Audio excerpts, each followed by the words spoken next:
Hi, everyone. Welcome to the Silvati's podcast.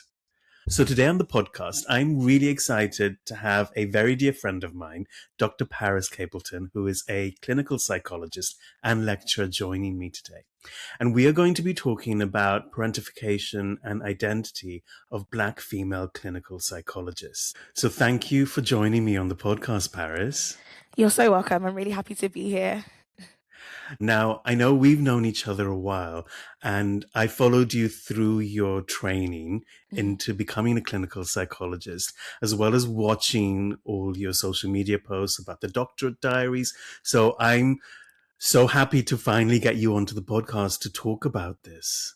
Do you know what? It's been a long time coming, but I hope that what I have to share today is useful for someone, whether that's from lived experience or whilst working with patients in the sphere of health and well-being. So yeah, really excited. Definitely. And when I was reading your research, I was really struck about how important this topic is. And we're going to introduce the topic properly, but not just how important it is for Black female clinical psychologists, but for people from an ethnic minority as well. I agree. I definitely focused on one specific group that is considered underrepresented. But if you look at the literature as it stands and just people's lived experience, it definitely affects many people, particularly those from global majority backgrounds. So yeah, it's really important. Yeah. And so I wonder if you can introduce sort of the research that you have conducted and sort of what drew you to that, both professionally but also on a personal level. Do you know what? It's a really good question. And it's one that actually came up in my Viva. So a little bit triggering, but I'll start off with personally first. I would say I do have an older brother, but as the eldest daughter, so sort of second in line, I often found myself burdened by parentification experiences, eldest daughter responsibilities within the family unit. This isn't an individual experience. I think a lot of my friends who are also eldest daughters and people just online, you often see that there is this kind of way in which we show up in the world, really caring, overdoing, over functioning for others, and actually often self neglecting, not having boundaries for ourselves. So I knew that this phenomenon was really important from my own lived experience, but just from my home girls and having conversations. So I guess thinking about it from a more professional lens, most of us have heard of the wounded healer. And it's this idea that sometimes our wounds and our experiences of adverse experiences or trauma leads us into professions where we can almost right some of those wrongs that we experienced. This is very much seen in the therapeutic space, not just in therapists, but clinical psychologists, nurses, social workers, etc. The gap for me, though, however, was that Black women specifically are often considered natural carers. There's this idea of the sort of strong Black woman schema, and a big part of that is this ability to care for everyone. And it's almost normalized. So I thought this phenomenon is normalized within our communities, but it causes us so much impact negatively. Why not spotlight this and see, if it is considered in the way that the West sees it, such as a pathology and, burdens given to children too early? Or can we somewhat look at this from a collectivist standpoint, such as these individuals actually helping the family unit systemically and sort of creating that homeostasis? So that was just some of the things that came up for me as to why this topic and its importance. I mean, we'll talk about it later, but this idea of intersectionality is really important too. But I'll stop there for now. No, you make such a good point, and I really like that you think about this from a macro level, from a societal systemic level, but you also bring it down to the individual. Yes. And I think that's where people are going to identify, not to steal your title, but that's where people are going to identify with this. I mean, even if I can remind people of the title of your research, if that's okay, it's the role of parentification in the personal and professional identity development of Black female clinical psychologists. Now, why do you think this is so under-researched? In the space of clinical psychology, I think there is an idea or a notion that we are trained to be able to provide a service, to be able to support the people that we're caring and supporting. There's a lot of focus externally and not a lot of focus internally on the individuals, their histories, their lived experience. And I know this differs to other courses. For example, in the UK, the Counselling Psychology doctoral course, it's mandatory that you have your own personal therapy. In the Clinical Psychology doctoral course, that is not a given. It's entirely up to you whether you want to look at parts of yourself or not. And I think, coming from, like I said, the perspective that I've come from, my background, my history, I just don't think we're blank slates. I think in every single interaction, we bring parts of ourselves into the room.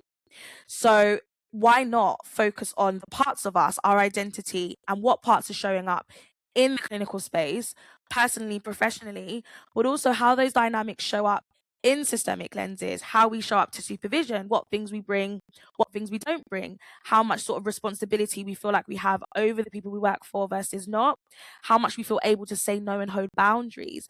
These are all things that come out as an impact of not looking at ourselves or looking at some of those wounds and the way we've adapted to our environments. So yeah, I would say it's more so around the training and what they focus on. But I really hope that as my research sort of touches more audiences, people can really see the importance of focusing on the self whilst doing clinical training. And you're so right. I mean, parts of your identity and parts of yourself are going to be present in that therapeutic space. And by sort Exactly. of not addressing it or trying to sort of push it to one side, it's almost neglecting what's happening within that therapeutic alliance in the room. Exactly. Just because we don't focus on something doesn't mean it's not playing itself out. In fact, I think when we neglect and we avoid certain parts, we often lose control over it. So, for example, I remember one of my participants, she spoke about feeling that she always had to go above and beyond for her patients, staying later, doing particular forms, which wasn't necessarily in her job title, but because she kind of had that internal advocacy element to her, no, it's not in my job title, but this is part of my responsibility. That was a norm for her.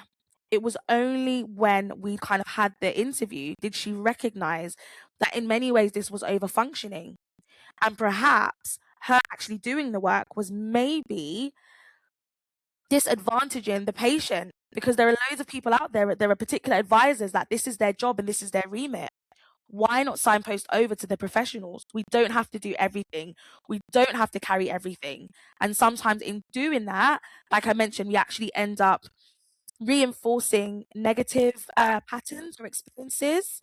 So I think that self-awareness and understanding and just the ability to have these conversations in these spaces is vital. Yeah, and as you're talking, I can see a lot of me in that as well, where you do go above and beyond, and we're going to get into it a little bit later about the why, I'm sure. But I was wondering, for those people who are listening or watching and aren't familiar what, the term parentification sort Mm, of means, I wonder if you can break that down a little for us. of course.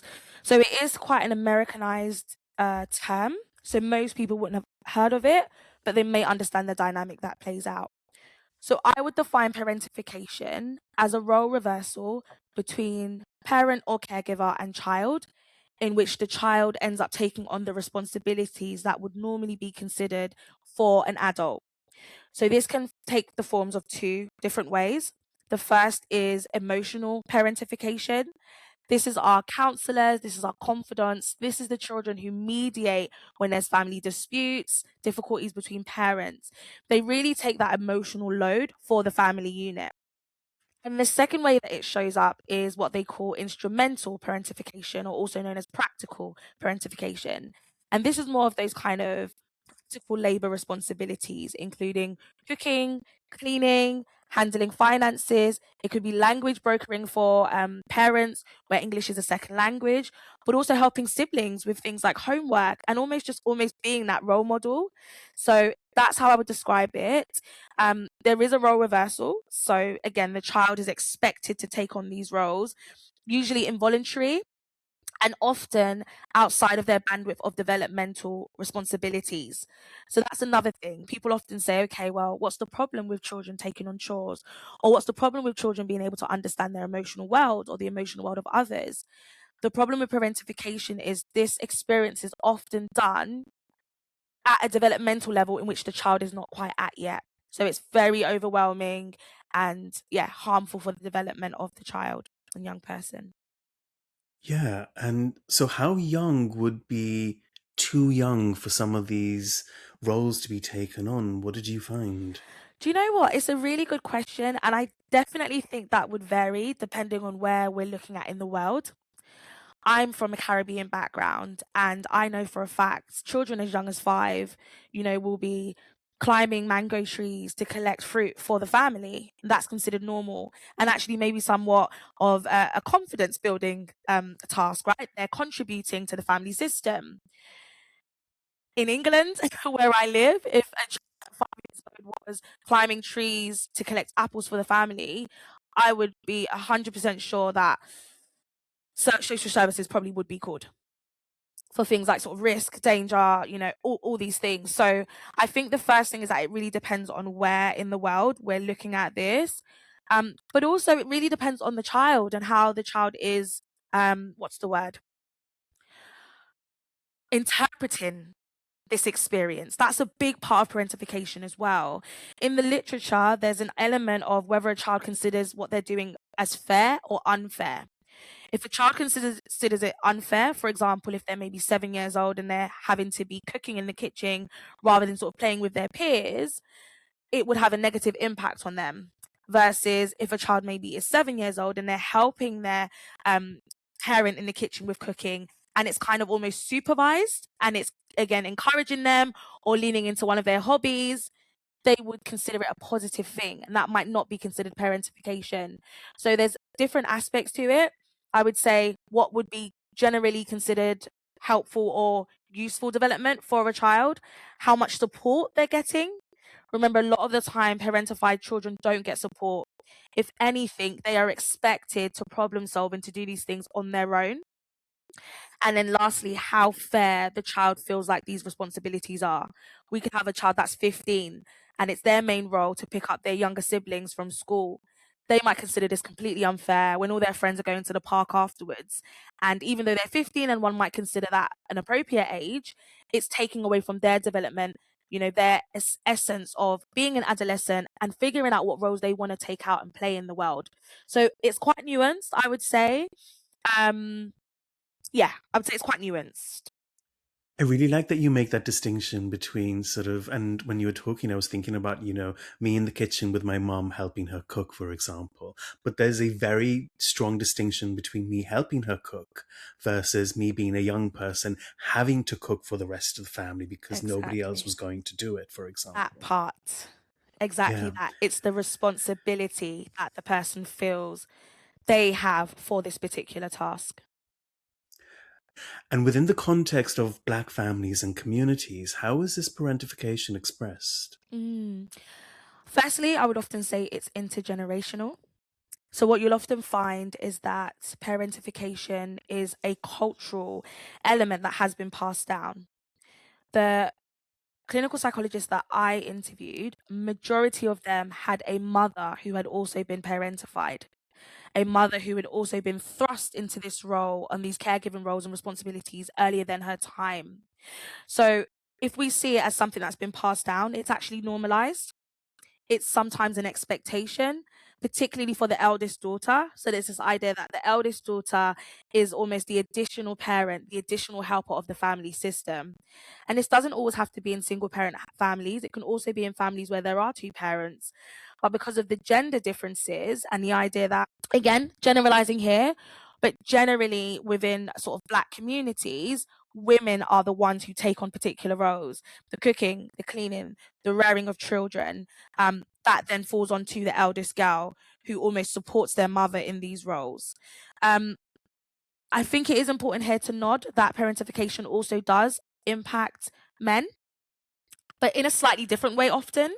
So what we often find with parentification and young boys is there's this thing called spousification. And spousification essentially is where the young boy may take on the role and responsibilities of meeting the mother's needs, where her needs might be neglected. This might often be that she's in a relationship with a partner who's emotionally unavailable, or she's a single parent. So the young man is expected to kind of take on that role and responsibility as the second parent. This can also look like supporting the family financially as well. Less likely emotional for the family unit, but often at times for the mum.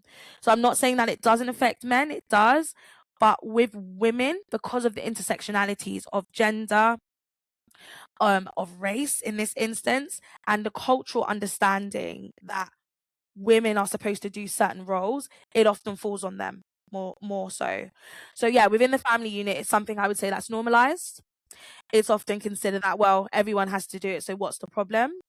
I do think at times it can be pathologized because I think there are a lot of skills that can come out of taking on these roles. A lot of leaders have this experience of being the eldest daughter. I know there's a lot of famous people that we know, Beyonce, Oprah, and many others who have also been the eldest daughter. And there's an element of success, right? There's this kind of drive and this ability to take care of everyone and everything. The problem, however, is that then means that if there are any struggles, if there is any vulnerability, it's often overlooked, and the parentified individual doesn't actually even feel like they have the space to be able to speak up. So there's a lot of suffering in silence. Recently, there's been a lot of research that has also suggested that Black women are much more likely to experience autoimmune diseases, and I think a lot of this is from suppressed emotions and the inability to actually ask for support in life. So there's a lot of dynamics here that are unspoken. And I do really hope that my research allows some of these things that are unspoken to become more of topics of conversation and for people to say, yes, even though this was my grandma's experience, even though this was my mother's experience and mine, it doesn't have to be my daughter's experience. I want to do things differently. I want to share, the burdens of caregiving or whatever it is amongst all siblings so it doesn't fall so heavily on one. Yeah. I like that you talked about the difference between sort of parentification between young women and young men and how different they can be, because in a way it's very much dictated by our society and the Most definitely. expectations that young men or young women will have because of just societal norms in a way. Mhm. And I agree that this burden mainly falls on women, and we can see that between generations. You talked a little about sort of how it can affect young people and it's very nuanced at what age. But I wonder how these sort of early caregiving roles then shape, that development of identity for young women or young girls. Mm. Thinking about things like their self-worth, their responsibility, and how that can almost impact relationships later in life. Yeah, honestly, I get really excited when I think about this topic because the links are so clear.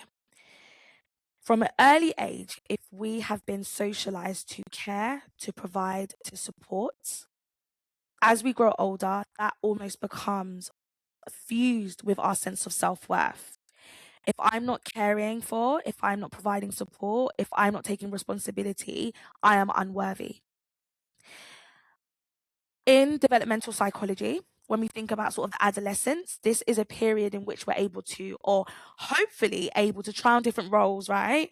I remember when I was a teen, I worked in waitressing, I worked in retail, I did a little bit of social sort of care work. I had many hats, right? I did many things. When you've been parentified, this opportunity is often robbed of you. And the reason why I say that is because when people are sort of going out and trying different things, um, the parentified child is supporting the family unit. I'm just reflecting on one of my participants. She was a Black girl who went to a private school. And she identified that on the weekends, most of her friends had gone horse riding. And this was something she really wanted to experience. Instead, on the weekend, the focus was on her supporting her mum to take her younger siblings to their extracurricular activities. She was completely dismissed and left behind because she wasn't considered or seen as a child. She was considered part of the adult unit. I say all of that to say at the early stages of when we are identifying who we are, what we want to be in this world, parentification tells us essentially you are a carer. You are the person that carries burdens for everyone else.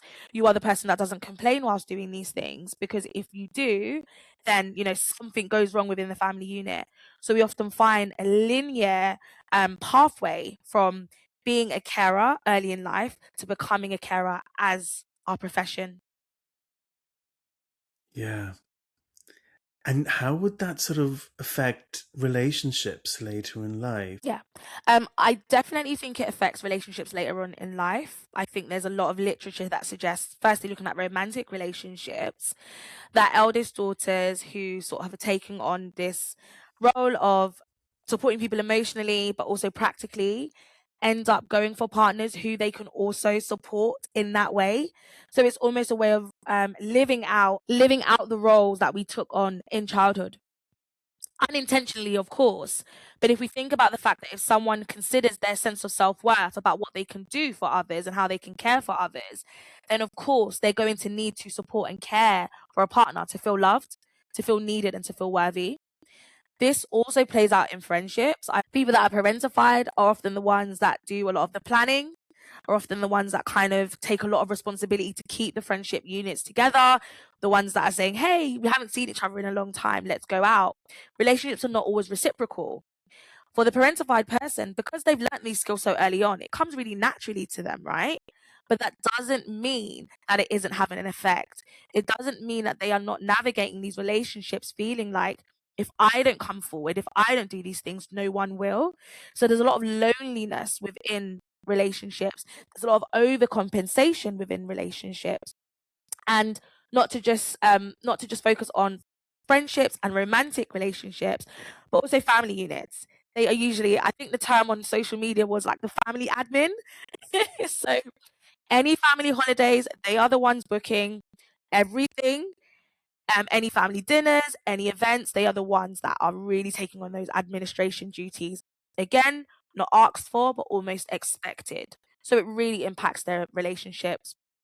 Lots of resentment for feeling that their needs are not being heard and not being met, and a lot of people pleasing, where we're kind of doing and supporting others because, again, that's our way of feeling validated, feeling needed. But ultimately, a lot of feeling unfulfilled in relationships where we don't necessarily have that confidence to ask for what we want and need.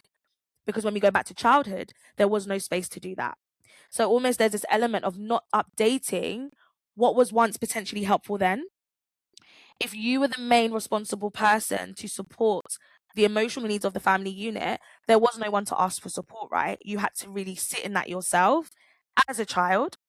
As an adult, however, very different territory. And often at times there isn't that updating in the identity. It's almost a continuation, which is also what I found in my research. That's so interesting because I was thinking about how, in a perhaps romantic relationship, how that might play out in the dynamic between, you know, somebody and their partner. And you talked about resentment, and I can think of friends who, I've talked to that are in relationships, and specifically Black female friends that I have, Mhm. and how normalized it is that they do everything. Mhm. You talked about the planning, the executing, the child rearing, holding down a full-time job, Yeah. dealing with work responsibilities when they come home. For example, I'm remembering a conversation I had with a friend just a couple of weeks ago, actually. Mm. And objectively, you can step back and say, that's a lot, It's too much. regardless, right? It's too much. I think it is definitely too much. Just because someone can do it doesn't mean they should. And remember, again, I have to give credit where it's due. Eldest daughters, people who have experienced parentification, they can carry a lot, they can do a lot. And often at times they don't complain. But just because that's their experience doesn't mean it's right. Because they haven't learned or had the space to ask for their needs early in life, their needs often, if not always, go unmet. And people aren't as attuned to their needs as they are to others. Sometimes they don't even give people enough space to attune themselves to them because, again, it's like, if I don't do it, no one's going to do it. A lot of this comes from threat based socialization. Tell me more about what you mean by threat-based socialization, please. Yeah. So over my, again, research, I found that from the West perspective, parentification is this pathology. It's this idea that children are children end up taking on the burden for parents who aren't able. This could be because parents are in the military, parents have their own mental health challenges, single parent households, etc. In the Black community, what we often see is parentification is an adaptive strategy to keep the family system going. So it's a survival mechanism. For example, there's something missing within the family unit. It might be someone who's emotionally attuned, or it could be someone who is practically able to do certain things. Let's say, for example, it is a single parent household and the mum is working a 9 to 5. This then means that there may be issues when the children come home from school with food and just other things like someone being there to support. The eldest child, usually the eldest daughter, ends up stepping in to keep the system going. So, in many ways, it was necessary for the survival of the family. So, as much as we can kind of pathologize it, this individual stepped in to keep things afloat. When we think about sort of systemic therapy, it's this idea that we need homeostasis within systems, right? The parentified child is very vital to the family system and unit. So I would often see and consider their behaviors as adaptive, threat responses in some way. My parents can't take on these burdens. It's been placed on me. I have a responsibility to take on these burdens. If I don't, no one else will. So it's really coming from this kind of place of threat. If I don't, no one else will. I have to. And then when I think about it, I often see it from a lens of compassion focused therapy, which focuses on these kind of three emotional drive systems. So you've got the drive system, which is all about pursuing, goal setting, doing. You've got the threat system, which is about avoiding harm and danger. And you've got the soothe system. In the parentified child, the threat system is huge. The drive system is huge because there's so much doing and so much that needs to be done. And their soothe system is often non existent. There's no space to sit, to be content, to even sort of regulate one's nervous system. So if we learnt that early on, it was to protect us in some way. What good would it have been if a parentified child was sitting in their soothe, relaxing, when there's younger siblings who haven't eaten, when there's a mom who's really stressed out about how she's going to make ends meet, constantly switched on to the family unit and to everyone else's experiences of, I need to do things, I need to make things shake, otherwise everything will fall apart. It's a heavy burden, but it does come from survival. I really like that you talk about that soothe system. I love my CFT. Yes. In fact, we did that together, actually. We Um, did. I like that you touch on it because I can imagine, and I'm trying to sort of remove my lens as a man as well. And for those of you who aren't watching, I come from an Indian heritage.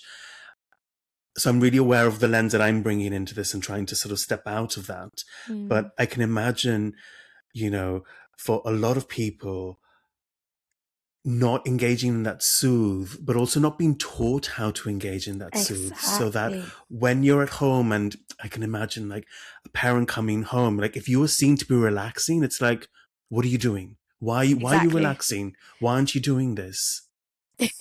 Exactly. And a lot of the women that I interviewed said that. In fact, not even just not being taught or it being kind of disregarded, modeled. Their parents didn't model soothe. Their parents didn't have hobbies. Their parents didn't sit down and have a cup of tea from coming in from work. A lot of their parents had a second job. A lot of their parents went straight into caregiving and supporting the family unit. They never saw what it looked like to activate soothe. And when they did try and sit down and relax, like you said, it was like, actually, you've got things to do. I'm going to misquote this slightly, but one of my participants actually said, as a Black woman, she was discouraged to have fun or to sit with joy because, quote, her mum said, when you get older, you're not going to have space for that. So it's better that you don't get used to that now. And it's better that you get used to the roles that you will be playing, which is taking care of the family unit. So that was actually what she was told verbatim. Black women are not afforded joy, are not afforded rest, because these are not things that you're going to have as a woman. So get with the program now. Wow. Yeah. That's huge. Gosh. I'm taking a moment just to take it actually in, because Yeah, imagine being a child and being told, this isn't your life.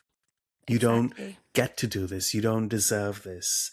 You don't get to want this later. Hmm. There's no space for this in your life. Yeah. And I'm thinking about, experiences of on conversations with my friends, and a lot of what you're saying resonates, with me, but also in conversations that I've had with friends of mine, especially, in preparation for this conversation. Mm.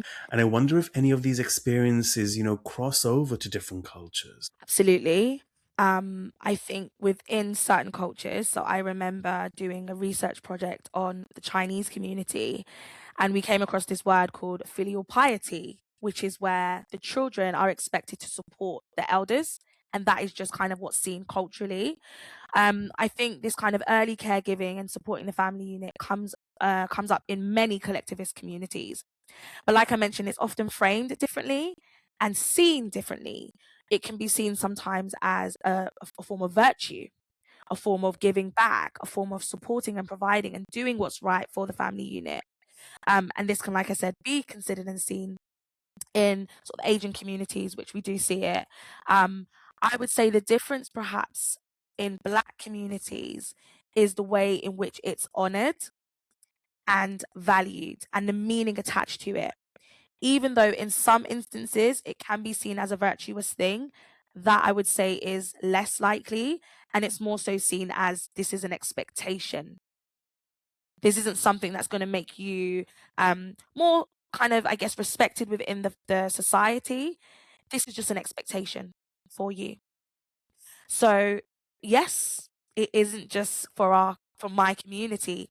It impacts, particularly when we come to the West, it impacts most migrant communities. Because again, when we think about parentification from, I guess, a collectivist or systemic lens, it's the idea that there's something missing in the family unit and this child has to step in and take over that. So even if that's in the ability to communicate where English is a second language, the child steps in to support with that. So yeah, my answer is yes. Yeah, and as you were talking, I was just thinking about, my friends and my Asian or Indian, sort of Indian heritage friends from back home, and even the way they were brought up and the way they were sort of socialized. It was like, you're the dutiful daughter. You take on these responsibilities. How are you going to get married if you can't cook? Hmm. Those are conversations that are still had now. Most And definitely. even when, because we are living in a society where our parents are sort of aging, but also there are Mm, health complications with sometimes with aging. yeah. And it's my friends who are caring for their older parents exclusively. The boys or the male siblings, I don't think they're doing it to the same extent, if I'm honest. No, But no. my female friends are expected to do it, but also they step up and do it before they've even been asked. They almost anticipate what's going to happen, and they're 3 steps ahead. The boys are Mm, just like, "Oh, just tell me what you want me to do. Okay, do you want me to take mom to the hospital? I'll do it." It's like, yeah, no, no. You should know that there's an appointment next week. Just step up and do it. exactly. And I think, like you said, that almost waiting to do it without being asked is because they've often seen their parents do the same. Mum just stepped up and looked after grandparents without being asked. It actually touches on to one of my themes, actually. Mm, One of my themes was the cost of being the good girl. And when I talk about the good girl and goodness, like you mentioned, it is about being compliant. It is about doing all the things that society says one should do. It's about not complaining. It's about putting other people's needs first. And a lot of the time, um, parentification leads to us being the good girl. I've got to do the right thing because actually, by me rebelling or doing things that would help me to explore parts of myself, I would be causing friction and harm to the family unit. The parentified child is a significant part of the family unit. So I need to stay in line and do these things to cause as less friction as possible, but also to make sure that things stay afloat. yeah, yeah, that's so It's true. very heavy. It is, but it's so important to be able to have a conversation like this because I'm sure it's going to resonate with a lot of people, whether they're from the Black community or whether they're female or not. I think it's such a human value that people are going to identify with. Most definitely. I wonder if there were other themes that came out through your research that, stuck with you. Mm.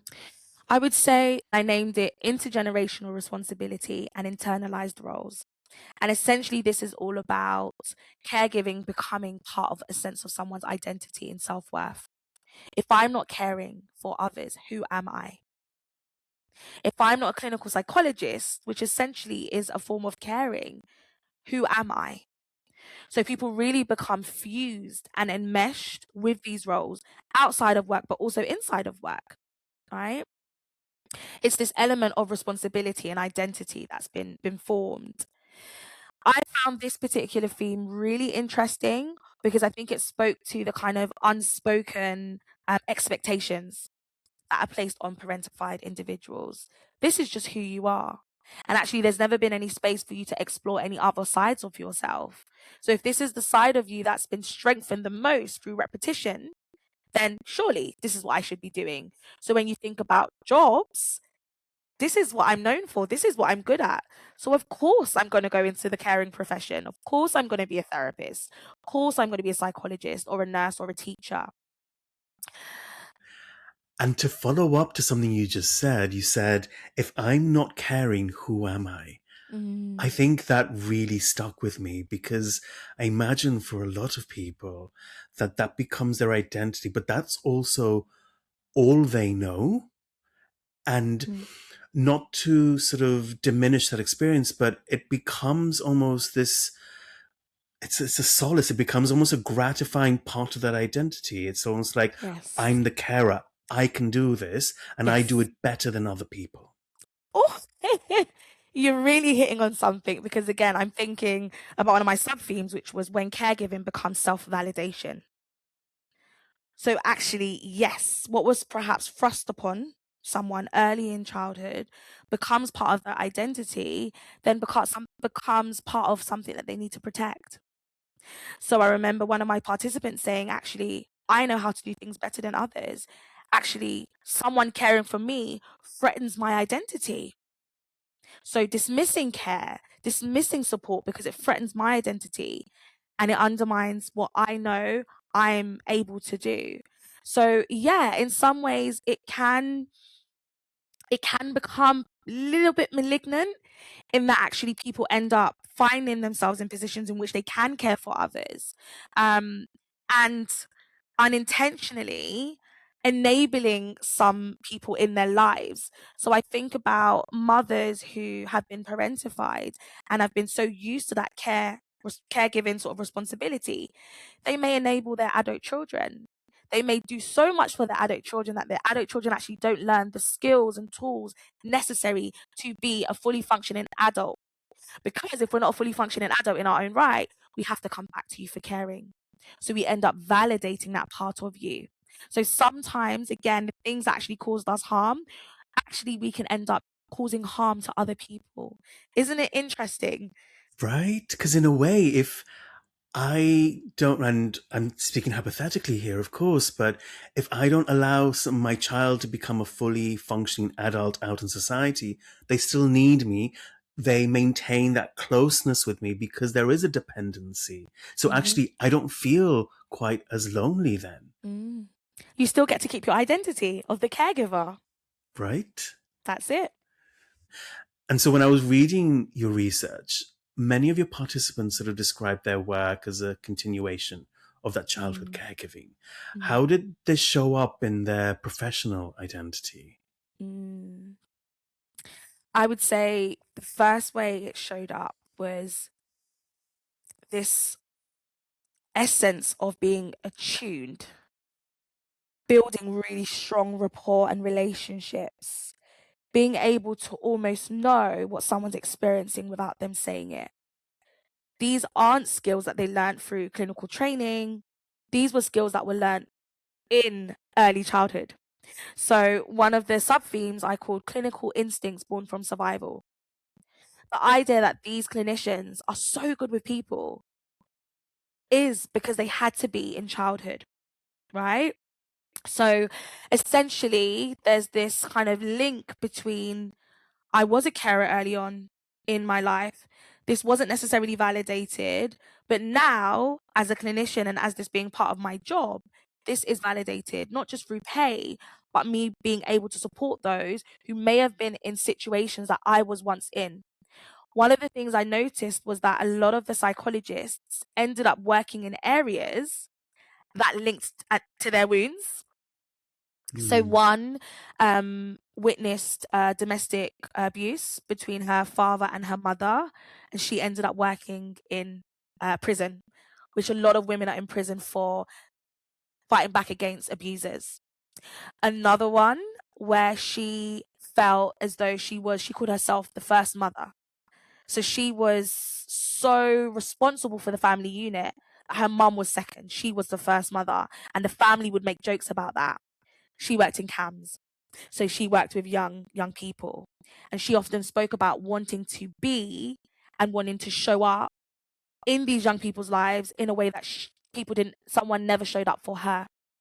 So this kind of care as continuation. There was something about showing up to mend wounds through mending other people's wounds, but also a lot of these skills that we really honor and value as clinicians being built early in their lives, not through training. So things like compassion, that was built through their experiences early in life. One lady said, actually, I learned compassion through my grandmother, the way she would care for the family unit and everyone involved.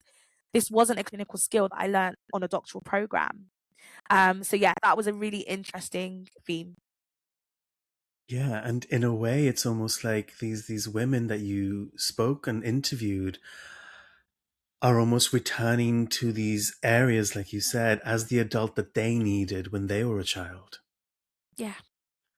It's so interesting how it sort of circles back. Mm, And in a exactly. way, I imagine it's almost like repairing part of that inner child self. Most certainly, it's definitely reparative work for sure. Being able to provide for someone what you didn't get doesn't just heal them, it heals something inside of you, that inner child.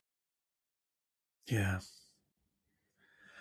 And Paris, I'm wondering what it was like for you, both emotionally and also practically to interview Black female clinical psychologists about these sort of childhood experiences that they were having. In many ways, it was reparative for me. I think providing these clinical psychologists with the space to explore some of their early experiences in a way perhaps that they hadn't spoken about with anyone else, because like I mentioned, in our communities it's considered a norm and a lot of people experience it. So what gives us the right to talk about how some of these experiences have maybe infected us negatively. It really allowed them to have that space, but more importantly, it really shone the light on just how much the choice to become a clinical psychologist wasn't often their choice at all. Some of them actually sat and said, wow, if I hadn't gone through this early in life, would I have actually been a therapist? Would I actually have been a clinical psychologist? Perhaps not. So just allowing that opportunity for people to reflect and think about things in ways maybe they hadn't done was really nourishing for me. I would be considered a sort of insider researcher because I also had similar lived experience. And where I was focusing on the lived experience of my clinicians, it was very important that I made sure that I kind of held my experience, my assumptions, and my biases, allowing them to kind of sit in their own experience. That was definitely challenging. I would say a lot of what they were saying resonated with me. And I kind of had to kind of hold the thought of saying, I resonate with this and I experienced this.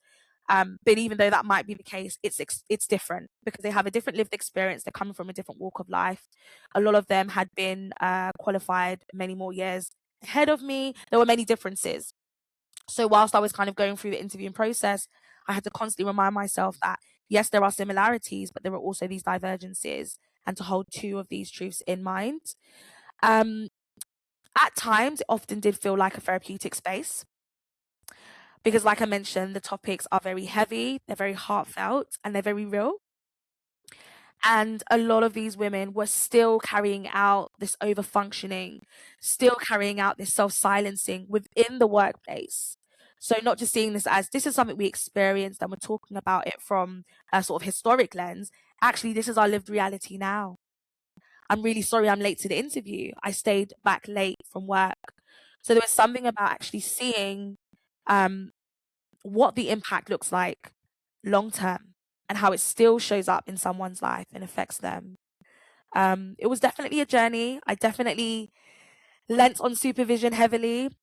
I journaled throughout. It was really important for me to kind of reflect on my own lived experiences and what was coming up for me. Um, but it was definitely an experience.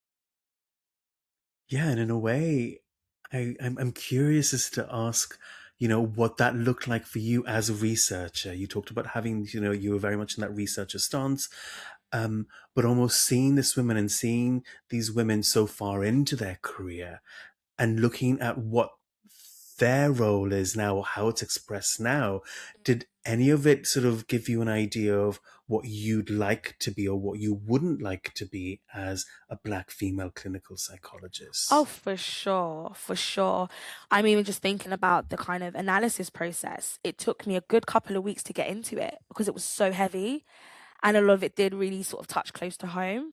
I would say, as a researcher, I felt very honored to have listened to these stories, and I felt it was my responsibility to handle them with care, to make sure that I was shining light on these lived experiences. So there was a little bit of a burden for me, one in which I fully accepted. Also, because this was an area that hadn't been researched since, I felt like it was my responsibility to really do it justice and to show that there is an area here that has been under researched, but is also directly impacting clinicians, burnout, one's inability to have job satisfaction. So it was really important for me to see how far people had come, what parts of that parentification, caregiving responsibilities they let go, which parts they'd still kind of held on, and the impact that that had on their lives long term. As it pertains to me, on my journey as a clinical psychologist, 100%. I remember working in my early career and engaging in a lot of these behaviors, staying at work later to finish notes under the guise of, if I do it now, I'll feel lighter tomorrow. But there's always more work tomorrow. If it's something like, having a really important family event, but feeling like I didn't want to let down my colleagues, maybe if I was running a group. So going to that family event late and showing up to work, putting other people's needs before my own, I really noticed how my early experiences had really fed into how I showed up as a clinician, but also just things like how we show up in the room, right? What kind of modalities we find ourselves more drawn towards and not so much. A lot of the clinical psychologists said, even though CBT is a sort of foundational modality within clinical training, it wasn't their first focus. And actually, their first focus was on that humanistic perspective, that being with, that relational building. And that comes from early life, that kind of ability to build strong relationships very quickly, to see someone, to hear someone, to understand someone is a skill that's just innately there. And all of the other therapeutic stuff they considered was secondary. I felt the same as well. I love my therapeutic toolbox, but I would always say the first step for me as a clinician is being with someone in the room with them, human to human. So yeah, that's what I would say. It's so interesting how almost like, and I'm using the word elders in a very sort of symbolic way, but we still learn from the elders, right? Yes. Yeah. Mm-hmm. And you talked about sort of a lot of these participants that you interviewed, had obviously gone through the clinical doctorate training program and a lot of the qualities that they possessed as clinicians and therapists, preceded a lot of that training because it was inherent in them anyway. But I'm wondering what clinical doctorate programs can Mm-hmm. do to better support specifically Black women who carry these histories of parentification, going into these clinical practices and spaces. Mm. I would say the first thing is about recognizing the histories that each individual brings into the room. From a practical lens, from an academic lens, a lot of our experience is the same. You know, we've worked in similar jobs, we've maybe done similar research elements, you know, service evaluations, audits. But what makes us different is our histories and our stories. And I would say it's really important for programs to make more space for that, particularly for Black women. Another thing that I often found in training was this idea of confidence versus performative competence. So Black trainees often show up very confidently. I know exactly what I'm doing.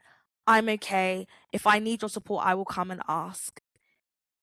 It's important for supervisors to see that as amazing, perfect trainee, right? Because one might say a parentified child is the perfect trainee. It's important for supervisors to see this potentially as performative competence. Maybe I don't have it all together. Actually, I'm training. There should be elements where I don't know what I'm doing and I should be able to kind of make mistakes. When we think about the early experiences, there was no room to make mistakes. These children weren't competent, but they couldn't make mistakes. We see perfectionism, we see, you know, doing things and it having to be right. And supervisors just see that as great. You know, that's an element of my job done for me. Be curious, ask questions. Okay, it seems like you're doing really well here, but I want to take a step back and think about how much of this might be you performing. How much of this might be you feeling like there's an expectation of you to have it all together, to say the right things, to, you know, achieve clinical outcomes with particular clients, things of that nature. So just to be more curious in their stance. My final point I would say is just to be aware of emotional labor and the fact that it often shows up sort of quite subtly within individuals. How much burden are these clinicians taking on? How much do they support other clinicians who are from global majority backgrounds? There's this kind of thing that I noticed about this kind of silent, unpaid mentoring that people from global majority backgrounds often provide for other trainees or other junior members of staff. They're doing this because they know representation matters. But this is unpaid work. So I think it's important that supervisors or sort of senior leadership see that this work is very important and to almost kind of give a bit of space and time within someone's diary to count for it. Oh my gosh, that last point really hit me because I can think of so many mentors that I even worked with that were from, ethnic minority backgrounds. And a lot of the time, there was no money involved. They did it Mhm. because they wanted to.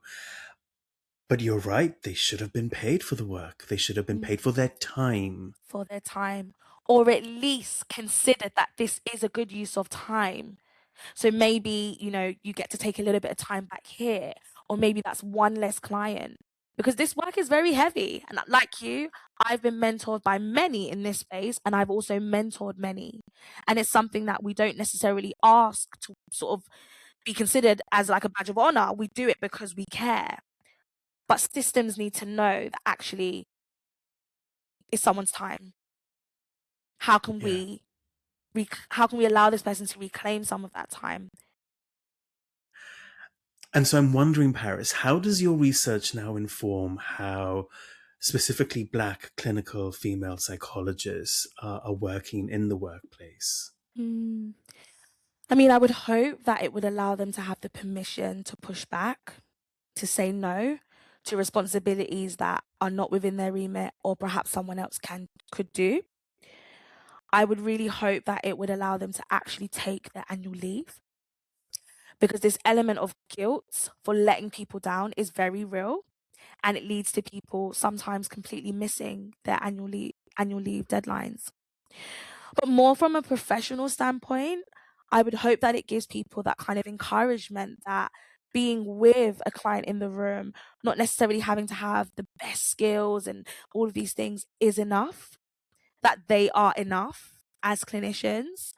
And I would really hope that it allows people to start to unwind their identity with what they do.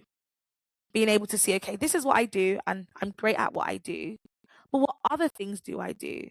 Versus actually, who am I? Who do I want to be as an individual? Not based on just what I do professionally.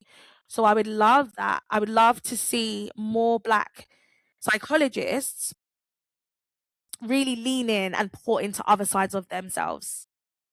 You know, really lean in and pour into rest, restoration, fun, play, their own boundaries, not always kind of holding on to advocacy, you know, working, going above and beyond. A lot of Black clinicians, they have their 9 to 5s in the NHS and they do loads outside. And I think that's great. But I also think there's something there about our sense of self worth and identity being tied up to helping and giving back. What about helping ourselves and giving back to ourselves, pouring into our cups? So, not so much, I guess, like practical tips, because I think those therapeutic tips are all there, but more so about how they can be more functional in these spaces, limiting burnout, limiting this idea that everything has to be perfect, and just allowing themselves to be human, allowing themselves to make mistakes like other clinicians do, and not feeling the fear that they'll be penalized for it, and releasing some of that guilt that shows up. And I really think that comes across in your message, in your research, and the way you talk and the way you Mm. deliver, this quite important research that you've actually conducted. And Thank in an you. area that it doesn't always show up. So it's so Mm. important to represent these areas. I'm wondering if you can point any listeners to resources, for example, where they can, I Mm. don't know, watch or read if they're interested in this and they want to learn a bit more. For sure. So definitely my research paper. If you type the title in to Google, it will come up. So I'm just going to say the title again. It's The Role of Parentification in the Personal and Professional Identity Development of Black Female Clinical Psychologists. I would also say organizations such as Home Girls Unite. This is a community organization that is tailored towards eldest daughters. They provide a podcast, they provide community groups, and just overall support for people who have been burdened with this caregiving responsibility ahead of their time. And if you're an academic at all, I would encourage you to read Jerkovic's paper. It's actually a book now, and it's called Lost Childhoods: The Plight of the Parentified Child. There's so much in that book, and it actually initially came out in 1997. So reading it myself and seeing that a lot of these ways in which parentification impacts people still remains today just goes to show that we really need to continue having these conversations and breaking some of these cultural things that have been normalized, that aren't as helpful as perhaps maybe they once was or needed to be. And I'll certainly put some of those links and the names in the description box so people can find them later. But Great. speaking of finding people, where can people find you on socials, Paris? So you can find me on Instagram. That's Dr. Paris _ psychologist. You can also find me on LinkedIn. That's Dr. Paris Capleton. And I'm also on TikTok, and that's Paris IRL. Amazing. I just want to thank you, Paris. We've known each other a while, but I've been so appreciative of you lending your voice to this space. Paris, thank you so much for spending this time with us and just being able to talk about this. It's been so informative for me, and yet I've also seen so many aspects of not just myself, but my Black female friends and friends from, ethnic minorities in what you're saying. Mm. And I really think this is going to resonate with them. Oh, I'm so glad. Honestly, it's been such a pleasure to be here today. I poured everything into this research. It took me about a year and a half to write. And I do just hope, even if it allows someone to think about their experience in a different way or the experience of someone in their lives, I've done my job. So thank you so much for having me. Thanks, Paris.